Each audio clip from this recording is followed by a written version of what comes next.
okay nga lang ba gumawa ng mga random content? So yan ating aalamin. So before start this video, kalimutan na mag-like, subscribe, and click the notification bell para updated kayo sa mga bago nating upload. Kung ikaw ay nagsisimula pa lang sa YouTube at nag-iisip ka kung ano nga ba ang magandang content, at dito po papasok yung paggawa po natin ng mga random content. Kasi nga po hindi pa nga natin alam kung ano nga po ba yung mga dapat at hindi natin dapat na gawin. Kaya naman magbibigay ako ng advantage and disadvantage kung paano nga ba tayo magsisimula sa ating YouTube career. Magbubuo ng magandang content. Kung sakali man po guys, gumagawa kayo ng mga video at random pa nga ito, magkakaroon po tayo ng iba't ibang mga viewers po natin according po dun sa types na ating ginawang content.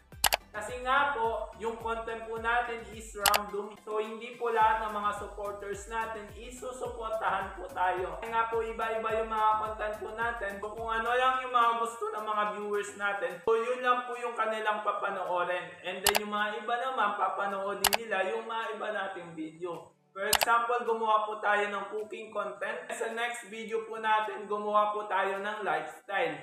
So, kung sa ano is yung mga about sa cooking, mga manonood lang yan is yung mga magulang.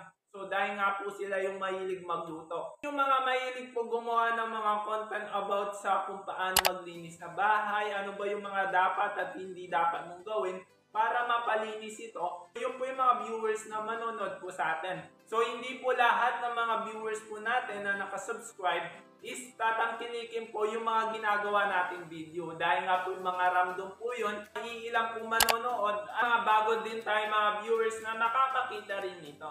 So yun lang yung advice ko sa inyo. Kapag gumawa kayo ng content, find your niche. Alalanin natin guys talaga kung ano nga ba yung kaya natin i-share dun sa mga viewers natin. Kailangan kaya din natin ito.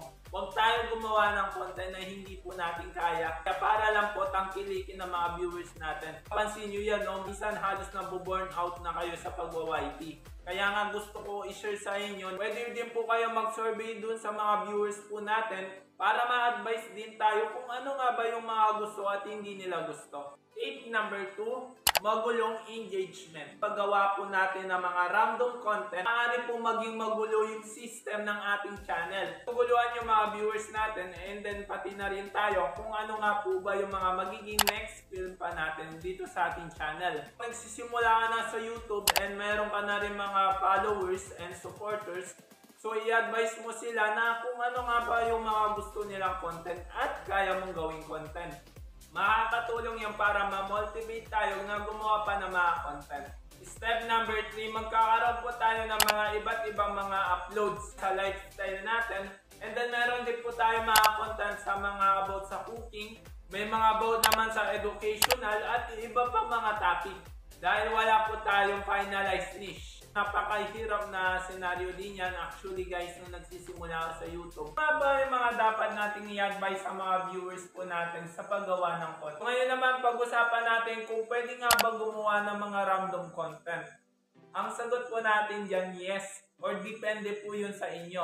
Normal lang naman guys na gumawa po kayo ng mga random content. And kapag tumagal guys, dito nyo na malalaman kung ano nga po ba yung mga gusto ng mga viewers po natin. And then doon na rin po kayo magde-decide kung babaguhin nyo po ba yung inyong content or doon na lang kayo permanent sa paggawa po ng mga random content. Sabi ko nga kanina, kapag gumagawa po tayo ng mga random content, hindi po lahat yan manonood.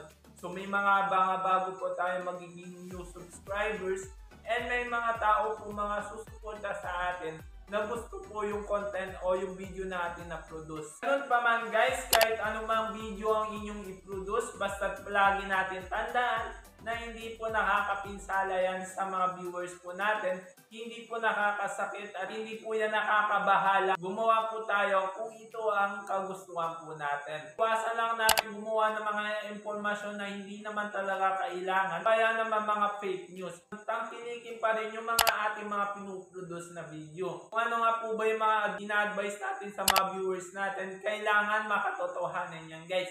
Kasi kapag nalaman ng mga viewers po natin na hindi po ito makatotohanan, So, isa sa maaari maging factor, hindi ka na nila papanoorin at higit sa lahat guys, wala po ng kumpiyansa sa iyo yung mga viewers mo. So, maaari po maging resulta nito is magkakaroon ka ng maraming batikwas. Kaya lang sa video natin ngayon po. For more exclusive this video, don't forget to like, subscribe, and paki-press na rin po ang notification bell para updated kayo sa mga bago nating uploads.